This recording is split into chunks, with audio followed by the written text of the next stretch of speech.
అందరూ కలిసిపోవాలి అన్న ఆలోచన వరకు బావుంది. కానీ అర్థం చేసుకోవాల్సింది ఏంటంటే, కలిసిపోవడం అంటే సంప్రదాయాల్ని వదిలేసి రావడం కాదు. కాదు. కలుద్దాము, అందరం కలిసే సంతోషంగా ఉందాం. మీ సంప్రదాయాలు మీరు పాటించండి. మేము గౌరవిస్తాము. మా అంతే. వాటిని గౌరవించండి చాలు అనుకుంటే అంతే. సరిపోతుంది. అంతే. ఇప్పుడు ఒక ఉదాహరణ చెప్తూ ఉంటాను హ్మ్. నేను. ఒక వీధి ఉంది. ఒక స్ట్రీట్ ఉంది. హ్మ్. కొన్నిసార్లు ఏమవుతుందంటే ఒక స్ట్రీట్‌లో ఉండేటువంటి అన్ని గృహాల పైన హ్మ్. ఒక కేసు వచ్చింది నమోదయిందనుకోండి. కేస్. ఒక కేసు పెట్టారు. ఆ! ఎవరో ఇదంతా నా సొత్తు అని పెట్టారనుకోండి. హ్మ్. ఇప్పుడు ఆ స్ట్రీట్‌లో ఎంతోమంది ఉన్నారు. హ్మ్. ఎన్నో గృహాలు ఉన్నాయి. హ్మ్. ఇప్పుడు వీళ్ళందరూ కలిసి ఆ కేసుని ఎదుర్కోవాలన్నమాట. హ్మ్. అవునా కదా? హ్మ్. ఇప్పుడు ఏం చేస్తారు వాళ్ళు? హ్మ్. ఎక్కడ కేసుకి ఎదుర్కోవాలో లాయర్‌ని మీట్ అవ్వాలి. ఇంకేదో పనులున్నాయంటే అప్పుడు అందరూ కలుస్తారు. అవును. యూనిటీగా యూనిటీగా వెళ్తారు. వెళ్తారు. అందుకని వాళ్ళ ఇళ్లను కూల్చేసి హ్మ్. మనం అందరం కలిసి ఇప్పుడు మెలగాలి కలిసి మనం పని చేయాలి కాబట్టి మనం అందరం అన్ని ఇళ్లను కూల్చేసి హ్మ్. ఒకే ఇల్లు కట్టుకుందాం. అక్కడే మనం అందరం జీవిస్తాం అంటారు ఎవరైనా? సెన్సిబుల్ ఉండదసలు. ఉండదు. మా ఇంట్లో నియమాలు నేను పాటిస్తాను. మీ ఇంట్లో నియమాలు మీరు పాటిస్తారు. మీకు నచ్చింది మీరు తింటారు. మాకు నచ్చింది మేము తింటాం. హ్మ్. ఇవి జరుగుతూనే ఉంటాయి. హ్మ్. కానీ ఎక్కడ కలవాలో అక్కడ కలవాలి. కరెక్ట్. అంతే కదా? హ్మ్. అలాగే సంప్రదాయాలు ఎప్పటినుంచో ఉన్నాయండి. వేల సంవత్సరాలుగా ఉన్నాయి. హ్మ్. అలాంటి సంప్రదాయాల్లో ఉండేటువంటి విషయాలను ఇప్పుడు కొత్తగా వచ్చాయనుకోండి వాటిని నిరాకరించవచ్చును. అవునవును. కొత్తగా ఏవో సృష్టించబడుతున్నాయి కదా! హ్మ్. హ్మ్. వాటిని మనం నిరాకరించవచ్చును. కానీ ఇవన్నీ కూడా వేల సంవత్సరాలుగా వచ్చినటువంటి సంప్రదాయాలు కాబట్టి వీటిలో ఉండే అంశాలను నిరాకరించకుండా పరస్పర గౌరవంతో మెలగాలి. హ్మ్. మరీ ముఖ్యంగా మనం ఫాలో అయ్యే, పాటించే సంప్రదాయాలు అవతల వాళ్ళని ఇబ్బంది పెట్టినప్పుడు అసలు క్వెషన్ చేయాల్సిన అవసరం కూడా లేదక్కడ. అవును. అంతే కదా! అవును. అది చాలా ముఖ్యమండి. మన ఈ ఇతరులను ఇబ్బంది పెట్టకూడదు ఎప్పుడు. హ్మ్. నా సంప్రదాయం నాది. నా నియమం నేను పాటిస్తాను. నేనొచ్చి మిమ్మల్ని ఇబ్బంది పెట్టడము, మీరు నన్ను ఇబ్బంది పెట్టడం చేయకూడదనమాట. అది కరెక్ట్. ఎవరిని ఫోర్స్ చేయకూడదు. హ్మ్. అది వాళ్ళకు వదిలేయాలన్నమాట. అవును. ఎవరిని ఫోర్స్ చేయకూడదు. హ్మ్. కదా! దీంట్లో 100%. చివరికి మనం అందరం కూడా సనాతన ధర్మ ఉన్నతి కోసమే హ్మ్. ప్రయత్నిస్తున్న వాళ్ళం కాబట్టి హ్మ్. దాని మీద దృష్టితో హ్మ్. సంప్రదాయాలను కాపాడుతూ, సో ఆ డైవర్సిటీని కాపాడుతూ, హ్మ్. యూనిటీని కాపాడుతూ హ్మ్. మనం ఇంకా కూడా అభివృద్ధి పొందాలి అనేదే నా అభిప్రాయం. ఖచ్చితంగా గురుగారు. 100% కరెక్ట్ కూడా అది. గురుగారు, సనాతన ధర్మం మేము ఫాలో అవుతున్నాము అని చెప్పేవాళ్ళు చాలామంది ఉంటారు. పూర్తిగా అవగాహన ఉన్న మీలాంటి వాళ్ళ గురించి కాకుండా మామూలుగా మాలాగా జస్ట్ కొంతమంది మేము సనాతన ధర్మం ఫాలో అవుతామండి. ఇది అండి, అదండి అని చెప్తారు. మంచి విషయమే. ఆధ్యాత్మిక రంగంలోకి వాళ్ళు కూడా ఇంట్రెస్ట్‌ని చూపిచ్చి పాటించాలి అనుకునే ఆసక్తినైతే ఖచ్చితంగా మెచ్చుకోవాల్సిందే. కానీ అందులో ఎవరెవరు కొంతమందికి మాంసాహారం తినే కల్చర్ అనేది ఉంటుంది కదా! ఎప్పటినుంచో వాళ్ళ తరాల నుండి. ఎవరు తినకూడదు? ఎవరు తినొచ్చు? అసలు తినడం అనేదే రైటా? రాంగా? మన వేదాలు, శాస్త్రాలు ఏం చెప్తున్నాయి? ఇప్పుడు నేను ముందు చెప్పినట్లుగానే సనాతన ధర్మంలో ఎన్నో రకరకాల ఆహ్, ఆచారాలు అవి అనుష్ఠానాలు ఉన్నాయండి. హ్మ్. నువ్వు సిద్ధాంత భేదాలు చెప్పినట్లుగానే ఆచరణలో కూడా భేదాలు ఉన్నాయి. హ్మ్. ఆ ఆచార భేదాల్లో ఒకటి మాంసాహారం తినటం, తినకపోవటం. హ్మ్. ఇప్పుడు కొన్ని చోట్ల చూసారంటే అక్కడ ఇప్పుడు బెంగాల్ వైపు అక్కడంతా చూసారంటే అక్కడ బ్రాహ్మణులు మొదలగు వాళ్ళు కూడా మత్స్యం, హుహు. చేప తింటారన్నమాట. అవునా అవును. గురుగారు? అవును. హుహు. అక్కడ కొంతమంది తింటారనమాట. బెంగాల్ ఇంకొన్ని రాష్ట్రాల్లో ఉండేవాళ్ళు కూడా. హ్మ్. ఇప్పుడు అది వాళ్ళ ఆచారం. హ్మ్. వాళ్ళని అడిగితే వాళ్ళు కొన్ని శాస్త్ర ప్రమాణాలను కూడా చూపిస్తున్నారు. హుహు. ఇవన్నీ కూడా ఎన్నో తరాలుగా వస్తూ ఉన్నాయి. ఇప్పుడు ఈ వాదాలు కూడా జరిగాయి అన్నమాట. హుహు. ఇలాంటివి తినకూడదు అని వాదాలు చేసిన వాళ్ళు ఉన్నారు. హ్మ్. తినవచ్చునని శాస్త్ర ప్రమాణం చూపించిన వాళ్ళు ఉన్నారు. వాళ్ళ మధ్యలో వాదాలు జరిగాయి అన్నమాట. హ్మ్. తర్కరీతిలో తర్కాలు జరిగాయి అన్నమాట. హ్మ్. సో ఇటువంటి ఆచారాలు తరతరాలుగా వస్తూ ఉన్నాయి కాబట్టి మనము ఇప్పుడు ఒక సంప్రదాయము, ఒక దేశము, అక్కడ ఉండేటువంటి ఆచారం ఏదైతే ఉందో హ్మ్. ఆ ఆచారాన్ని తప్పుపట్టడానికి లేదు. హ్మ్. వాళ్లకు అది సరే. ఇప్పుడు మాంసాహారం అంటేనే తప్పు అను, మాంసం తినకపోవటమే రైట్ అను మనం చెప్పలేమన్నమాట. ఒక సనాతన ధర్మం అనేటువంటి దృష్టిలో సనాతన ధర్మంలో అన్నీ ఉన్నాయి. మాంసం తినేవాళ్ళు ఉన్నారు, తినని వాళ్ళు ఉన్నారు. శాస్త్రాల్లో రెండింటికి ప్రమాణాలు కూడా దొరుకుతాయి. సరేనా? ఇప్పుడు ఒక సంప్రదాయం అని వచ్చారంటే ఇప్పుడు శ్రీ వైష్ణవ సంప్రదాయం తీసుకోండి. శ్రీ వైష్ణవ సంప్రదాయం, రామానుజుల వారి సంప్రదాయం ఉంది అని తీసుకుంటే శ్రీ వైష్ణవ సంప్రదాయంలోకి రావాలి అని ఒకరు అనుకుంటే అక్కడ నియమాలు ఉంటాయి అన్నమాట. ఇప్పుడు శాస్త్రాల్లో చెప్పిన విషయాలకు వాళ్ళు విషయ విభాగం చేసి శాస్త్రాల తాత్పర్యం ఏంటో నిర్ణయించి పెద్దలు చేశారు కాబట్టి ఒక శ్రీ వైష్ణవ సంప్రదాయంలోకి వచ్చే వాళ్లకు నియమాలు చెప్తాం అన్నమాట. అటువంటి వాళ్ళు మీరు మాంసాహారం తీసుకోకూడదు అనేటువంటి నియమం అయితే శ్రీ వైష్ణవ సంప్రదాయంలో ఉంది. కానీ సనాతన ధర్మం అనేటువంటి దాంట్లో చూసారంటే మాంసం తినేవాళ్ళు ఉన్నారు, తినని వాళ్ళు ఉన్నారు. వైష్ణవ సంప్రదాయంలో వస్తే ఎవరు కూడా వర్ణంతో పని లేదన్నమాట. ఎవరు మాంసాహారం తినకూడదనే నియమం అయితే ఉంది, అది శ్రీ వైష్ణవ సంప్రదాయంలో ఉంది. సో శ్రీ వైష్ణవ సంప్రదాయంలో ఉండే వాళ్లకు ఆ నియమం ఉంది, మిగతా వాళ్లకు లేదు. ఇప్పుడు దీన్ని సరా తప్ప అని అడిగారంటే మా సంప్రదాయ దృష్టిలో చూస్తే తప్పు అని చెప్పవచ్చును. కానీ సనాతన ధర్మం అని పెద్దగా చూసేటప్పుడు అసలు ఒకరు హిందూ అంటేనే మాంసాహారం తీసుకోకూడదు అని చెప్పడానికి లేదన్నమాట. ఎందుకంటే హిందూ అనేటువంటి మాటే ఒక అంబ్రెల్లా టర్మ్ అన్నమాట కదా. అందుకని అలా చెప్పడానికి లేదు. వాళ్ళు ఏ సంప్రదాయాన్ని ఎంచుకుంటారో, వాళ్ళు ఏ ఆచారాన్ని ఫాలో అవుతారో, వాళ్ళు ఎటువంటి దేశాచారాన్ని ఫాలో అవుతారో దానికి తగినట్లు వాళ్ళు చేసుకోవచ్చు. అంటే ఎవరి కల్చర్ వాళ్ళది, వాళ్ళు ఒకప్పటి నుంచి ఏదైతే పాటిస్తూ వస్తున్నారో వాళ్ళది పాటించవచ్చు. మన దానిలో అయితే ఇది తప్పు ఇది రైట్ అని చెప్పేసి అయితే ఇక్కడ లేదు. అవునండి, అంతే. అదే దాన్ని ఇంకొంచెం లోతుగా చూసామంటే ఒక్కో సంప్రదాయానికి మార్గం మారుతుంది అనమాట. ఒక శ్రీ వైష్ణవ సంప్రదాయ దృష్టిలో చూసారంటే తప్పే, అవునవును. కానీ ఇంకొక సంప్రదాయంలో అది తినటం వాళ్లకు రైటే అవుతుంది అన్నమాట. అందుకని సనాతన ధర్మం అనేటువంటి దృష్టిలో చూస్తే తప్పు అని చెప్పడానికి లేదు. గురుగారు, మన దేహమే దేవాలయం అని అంటూ ఉంటారు కదా, అలాంటప్పుడు మన దేహమే దేవాలయం అయినప్పుడు దేవాలయానికి వెళ్ళాల్సిన అవసరం ఏముంది? దీనికి ఒక వాక్యంలో సమాధానం చెప్పాలంటే, దేహాన్ని దేవాలయం చేసుకోవటం కోసం దేవాలయానికి వెళ్ళాల్సి ఉంటుంది. ఎప్పుడు ఇది దేవాలయం అవుతుంది? దేవాలయం అంటే ఏంటి? ఎక్కడ దేవుడు ఉన్నాడో అదే దేవాలయం కదా. ఇప్పుడు పరమాత్మ ప్రతి చోట ఉన్నాడండి. పరమాత్మ లేని వస్తువు అనేది ఉండదు. పరమాత్మ నారాయణుడు అంటారు. నారాయణుడు అంటే అర్థం ఏంటి? ప్రతి చోట ఉన్నవాడు అని అర్థం. ప్రతి చోట భగవంతుడు ఉన్నాడు. ఈ శరీరంలోనూ ఉన్నాడు, మనం అనేటువంటి జీవాత్మలోనూ ఉన్నాడు, ప్రతి చోట ఉన్నాడు. కానీ ఇక్కడ ఉండేటువంటి పరమాత్మను మనం సరిగ్గా అనుభవించలేకపోతున్నాం. మనలో ఉండేటువంటి పరమాత్మను మనం సరిగ్గా అనుభవించలేకపోతున్నాం అన్నమాట. అది ఎలా అంటే, ఒక ఉదాహరణ చెబుతూ ఉంటారు. బావి ఉందనుకోండి, బావి ఇప్పుడు ఎక్కడ బావులు లేవండి, కానీ సాధారణంగా బావి ఉందనుకోండి, బావిలో నీళ్లు ఉన్నాయి. ఇప్పుడు బావి తవ్వితేనే దాంట్లో నీళ్లు కనబడతాయి.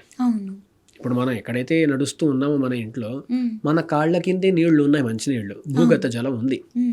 కానీ ఆ జలాన్ని మనం పొందాలి అంటే దానికి ఏం చేయాల్సి ఉంటుంది? ఒక బావి తవ్వాలి, లేకపోతే బోర్వెల్ వేయాలి, ఏదో ఒకటి చేయాలి. అంత ప్రయత్నం చేస్తేనే లోపల ఉండేటువంటి ఆ మంచినీటిని మనం పొందగలుగుతాం. అలాగే మనలో ఉండే పరమాత్మ కూడా. అంటే ఏంటి? మనం అలా అనుకున్నప్పుడు, దాహం వేసింది, మంచినీళ్ళు కావాలంటే అప్పుడు బావి తవ్వటం కుదరదు కదా. అలాగే పరమాత్మ లోపల ఉన్నాడు. ఆ పరమాత్మను అర్థం చేసుకోవటానికి చాలా ప్రయత్నం చేయాలన్నమాట. ఇప్పుడు అష్టాంగ యోగాలు అవన్నీ చెప్పారు కదా.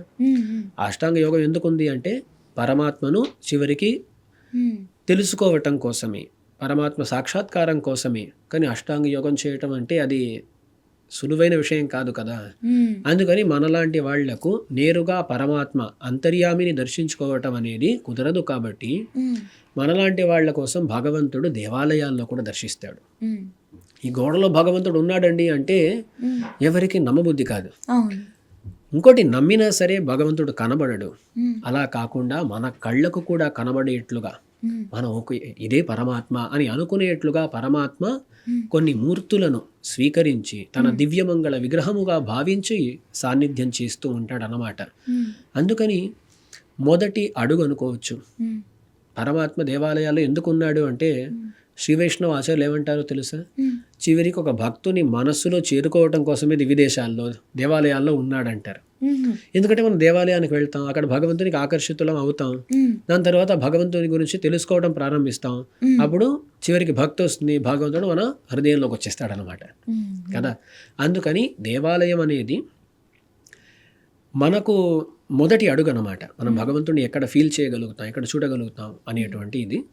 అందుకని ఆ దేవాలయాల్లో భగవంతుడిని తెలుసుకుని ఆ భగవంతుడిని మన మనస్సులో స్థాపించుకున్నామంటే అప్పుడు ఈ దేవాలయం అయిపోతుంది అన్నమాట. Correct correct. మన మనస్సులో భగవంతుడిని సరిగా స్థాపించలేనప్పుడు దేవాలయం అవ్వదు కదా అది. అవ్వదు.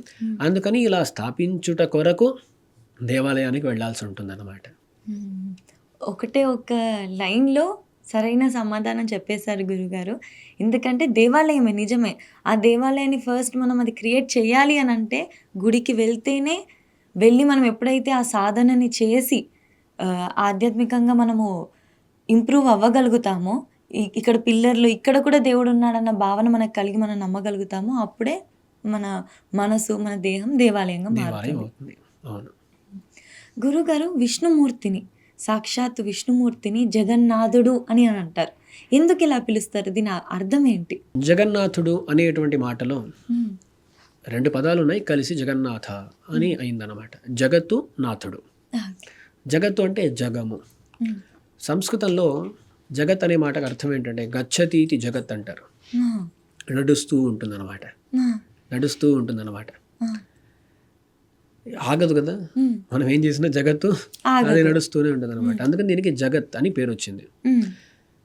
దీనికి నాథుడు, స్వామి ఎవరు అంటే అతనే జగన్నాథుడు.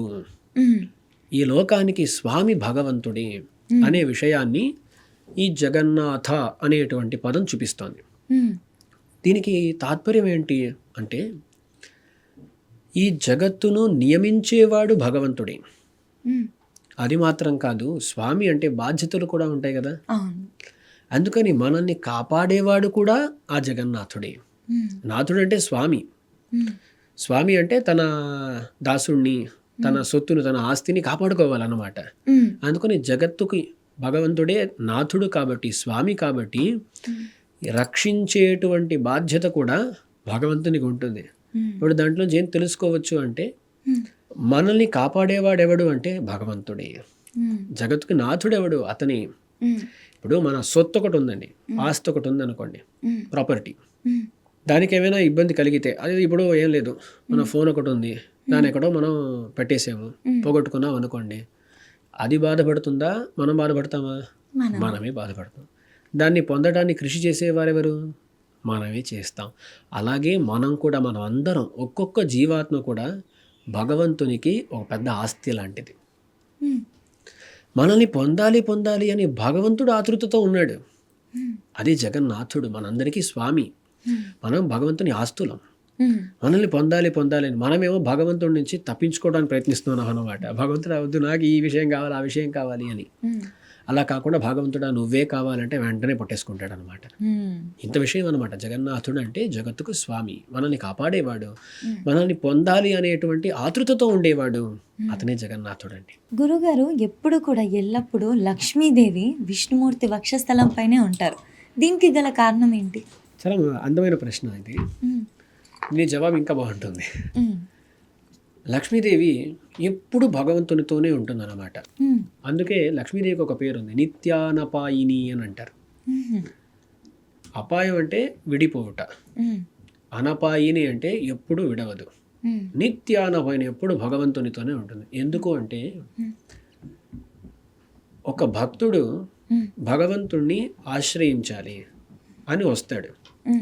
వచ్చేటప్పుడు ఒకవేళ లక్ష్మీదేవి లేదనుకోండి, భగవంతుడు ఏంట్రా ఇన్ని రోజులు ఇన్ని పాపాలు చేసేసి ఇప్పుడే నేను గుర్తుకొచ్చానా అన్నట్లు ఒకవేళ స్వాతంత్ర్యాన్ని చూపించాడు అనుకోండి.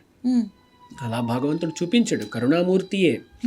కానీ ఒకవేళ చూపించాడు అనుకోండి, మనం ఏం చేయలేం కదా. భగవంతుడిని మనం ఏమైనా అడగగలుగుతామా? లేదు. భగవంతుడు మా పని చేయలేదు అని కోర్టుకు వెళ్ళగలుగుతామా? లేదు, ఏం చేయలేమన్నమాట. భగవంతుడు స్వతంత్రుడు, భగవంతుడిని మనం ఏం చేయలేం. అందుకని ఈ భగవంతుడు ఎప్పుడైనా స్వాతంత్ర్యాన్ని చూపించటానికి అవకాశం ఉన్నది అని లక్ష్మీదేవి ఎప్పుడు పక్కనే ఉంటుందంట. అమ్మ కదా. మనము తండ్రి దగ్గర ఒక విషయాన్ని చెప్పటానికి ముందు ఏం చేస్తాం? అమ్మ ద్వారా వెళ్తాం అన్నమాట. అమ్మ అయితే ముందే నాన్నను కన్విన్స్ చేసేసి మన పనిని చేసి పెడుతుందని. అలాగే ఆ అమ్మ కూడా, జగన్మాత కూడా అలాగే. మనము వెళ్ళేటప్పుడు ఒకవేళ తను లేకపోతే ఈ భగవంతుడు ఏం చేస్తాడో భక్తులను హ్మ్. చెయ్యడు, హ్మ్. ఒకవేళ చేస్తాడేమో హ్మ్. అని అమ్మ ఎప్పుడు పక్కనే ఉంటుందన్నమాట. హ్మ్. అని భక్తులు మనం ఉన్నాం కదా, హ్మ్. మనకు ఎప్పుడు శ్రద్ధ కలుగుతుందో తెలియదు, హ్మ్. ఆ శ్రద్ధ ఎంతసేపు ఉంటుందో తెలియదు. హ్మ్. మనం వచ్చిన సమయాన అమ్మ సెలవు తీసుకుంది అనుకోండి, హ్మ్. ఏమవుతుందో తెలియదు. అందుకని అమ్మ సెలవు తీసుకోదు. హ్మ్. భగవంతుడి వక్షస్థలాన్ని ఒకనాడు కూడా విడిచిపెట్టదు, హ్మ్. అతనితోనే ఉంటుందన్నమాట. వక్షస్థలలో నిత్యం అనపాయినిగా ఉంటుందన్నమాట. ఎందుకోసం అంటే భక్తుల కోసమే. హ్మ్. భక్తులు వచ్చినప్పుడు తను ఉండాలి. హ్మ్. అమ్మ ఉండిందనుకోండి, హ్మ్. ఖచ్చితంగా హ్మ్. భగవంతుడు పని చేస్తాడనమాట. హ్మ్. అమ్మ మాటను మీరలేడు, హ్మ్. అందుకని అమ్మ పక్కనే ఉంటుంది. అద్భుతమైన జవాబు గురువుగారు అసలు. అంటే మన కోసమే అమ్మవారు ఉండేది అక్కడ కూడా. హ్మ్. భగవంతుడు, హ్మ్. అమ్మవారు అందరూ వాళ్ళ భావన ఏంటంటే మీకోసమే మేము ఉన్నాము అని అంటారు. హ్మ్. నతే రూపం నచాకారో నాయుధాని నచాస్పదం తథాపి పురుషాకారో భక్తానాం త్వం ప్రకాశసి. హ్మ్. భగవంతుడికి రూపము హ్మ్. అంటే భగవంతుడు అనేటువంటి స్వరూపము, భగవంతుని రూపము, భగవంతుని ఆకారము, భగవంతుని గుణములు, భగవంతుడి ఆయుధాలు, భగవంతుడు ఉండేటువంటి ప్రదేశాలు, ఇవన్నీ ఎవరి కోసం అంటే భక్తానామని, భక్తుల కోసమే. హ్మ్. అది గొప్పతనం అండి. అవును. మనము భగవంతుని కోసం ఉండాలి అని మనం ఉండాలి, హ్మ్. మన కోసం అని భగవంతుడు ఉంటాడు. హ్మ్. ఇదే కదా గొప్ప రిలేషన్షిప్. అవును, డెఫినెట్గా. మీరు లోకంలో కూడా రిలేషన్షిప్, ఏది మంచి రిలేషన్షిప్ అడుగుతూ ఉంటారన్నమాట. హ్మ్. ఇప్పుడు ఇద్దరు ఉన్నారనుకోండి, భార్య భర్తలు ఉన్నారనుకోండి, హ్మ్. భర్త కోసం ఏమైనా చేయడానికి తయారుగా భార్య ఉంది, హ్మ్. భార్య కోసం ఏమైనా చేయడానికి తయారుగా భర్త ఉన్నాడు అనుకోండి. ఇదే కదా గొప్ప రిలేషన్షిప్. అవును, డెఫినెట్గా. స్వార్థతను వదిలేసి వాళ్ళ కోసం అని బతకటం అనేటువంటి హ్మ్. ఆ స్థితి, ఆ రిలేషన్షిపే గొప్ప రిలేషన్షిప్ అన్నమాట. హ్మ్. ఒకలా చూస్తే ఒక భక్తుడికి భగవంతునికి రిలేషన్షిప్ అలాగే ఉండాలి. హ్మ్. భక్తుడు ఎలా ఉండాలి? హ్మ్. భగవంతుని కోసమే నేను అని భక్తుడు, భగవంతుడు భక్తుని కోసమే నేను హ్మ్. అని. అవును, ఖచ్చితంగా గురుగారు. One of the best relation అని చెప్పచ్చు అది. ఇంకా అవును, దాన్ని మనం సరిగా అర్థం చేసుకోవాలి, దానికి తగినట్లు ఆచరించాలి. ఖచ్చితంగా. గురువుగారు, వైకుంఠ ఏకాదశి రోజున అసలు ఎంత అద్భుతంగా ఆరాధన జరుగుతుందో విష్ణుమూర్తికి. ఎందుకని చెప్పేసి వైకుంఠ ఏకాదశి రోజు ఇంత ప్రత్యేకత, దీని ప్రాముఖ్యత ఏంటి? 2 కారణాలు చెబుతారు. హ్మ్. శాస్త్రాల్లో ఉన్న విషయాన్ని చెబుతాను. వైకుంఠ ఏకాదశి నాడు హ్మ్. ఒకటి జరిగింది. అంటే సృష్టి కాలానికి మనం వెళ్ళాలి. హ్మ్. సృష్టి చేసేటప్పుడు విష్ణుమూర్తి తన నాభీ కమలంలో నుంచి బ్రహ్మదేవుణ్ణి సృష్టించాడు అంటారు, హ్మ్. మీరు వినుంటారు. హ్మ్. ఆ బ్రహ్మదేవుణ్ణి సృష్టించిన తరువాత బ్రహ్మ మొట్టమొదట వేదాలన్నింటినీ సేకరించి హ్మ్. సృష్టిని ప్రారంభించే సమయాన భగవంతుని యొక్క, విష్ణుమూర్తి యొక్క ఒక చెవిలో నుంచి 2 పుట్టారు, హ్మ్. అసురులు. హ్మ్. వాళ్ళ పేరేంటి అంటే మధు, కైటభ అని. ఓకే. వాళ్ళిద్దరు పుట్టి వాళ్ళు ఏమంటారంటే రజోగుణము తమోగుణము అంటారండి. హ్మ్. వాళ్ళిద్దరు ఏం చేశారంటే బ్రహ్మదేవుని వద్దకు వెళ్ళి బ్రహ్మదేవుని పక్కన ఉండేటువంటి వేదాలను అపహరించుకుని వెళ్ళిపోయారంట. హ్మ్. తాత్పర్యం ఏంటంటే దీనికి సత్వగుణము, రజోగుణము, తమోగుణము అని 3 గుణాలు ఉన్నాయి. హ్మ్.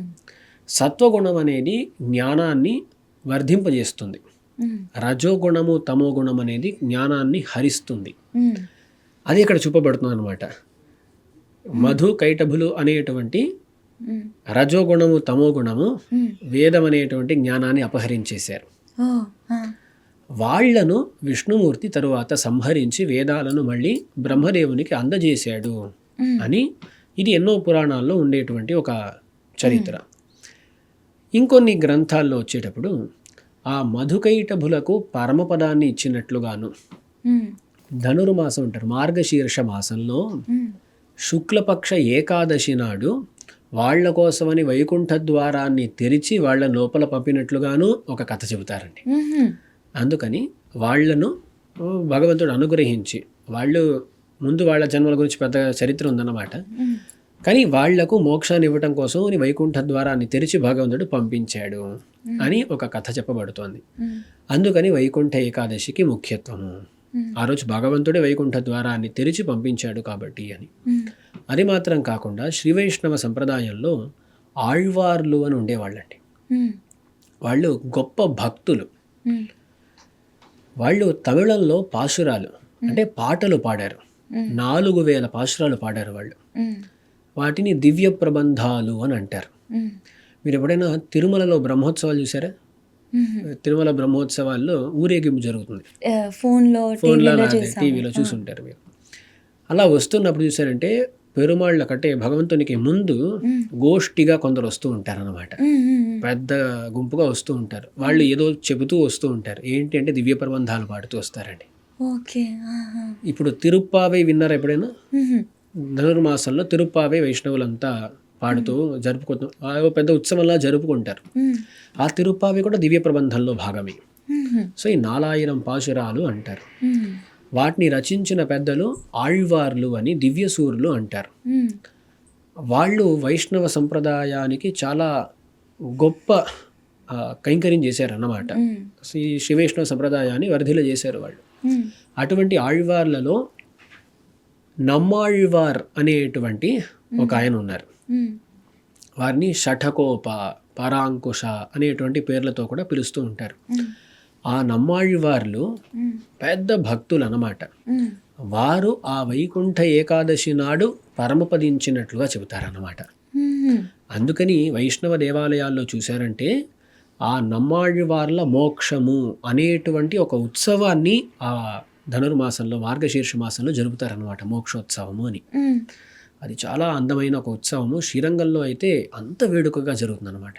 తిరుమలలో కూడా అధ్యయనోత్సవం జరుగుతుంది, కానీ శ్రీరంగంలో చాలా వైభవోపేతమైన రీతిలో ఆ మోక్షోత్సవం జరుగుతుంది అన్నమాట. అందుకని వైకుంఠ ఏకాదశి నాడు వైకుంఠ ద్వారాన్ని తెరిచి ఆ వైకుంఠ ద్వారం ద్వారా భగవంతుడు రావటం అనే విషయాన్ని విష్ణు దేవాలయాల్లో మనం చూడవచ్చును. ఇంకా చెబుతూ పోవచ్చు అన్నమాట వైకుంఠ ఏకాదశి గురించి. అంత ప్రత్యేకత, ప్రాముఖ్యత ఉంది. అవును. గురుగారు, మనకి గరుడ వాహనానికి కూడా చాలా ప్రాముఖ్యత కదా, ఇదెందుకు? గరుత్మంతుణ్ణి వేద స్వరూపుడు అంటారండి. వేదాత్మ విహగేశ్వర అని, త్రయీమయ అని అంటూ ఉంటారు. అంటే ఏంటి?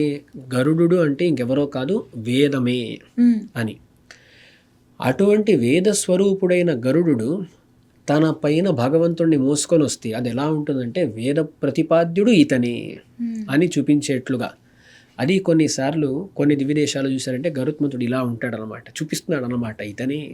ఇతనే వేద ప్రతిపాద్యుడు అని చూపించే విధంగా అది ఉన్నది. కాబట్టి ఆ గరుడ వాహనానికి ముఖ్యత్వం. అందుకని భగవంతుడికి గరుత్మంతుడు వాహనమయ్యాడు. దానివల్ల మనకు తెలిసేదేంటి అంటే వేద ప్రతిపాద్యుడు ఇతనే. భగవద్గీతలో కూడా కృష్ణ పరమాత్మ ఏమంటాడు? వేదైశ్చ సర్వైరహమేవ వేద్యః. అన్ని వేదముల చేత వేద్యుడను నేనే, అంటే అన్ని వేదాల ద్వారా ప్రతిపాదించబడేది నేనే అని, వేదవేద్యుడిని నేను అని కృష్ణుడు అంటాడు అన్నమాట. ఆ విషయాన్ని గరుత్మంతుడు కూడా చూపిస్తున్నాడు కాబట్టి దానికి ఒక ముఖ్యత్వం.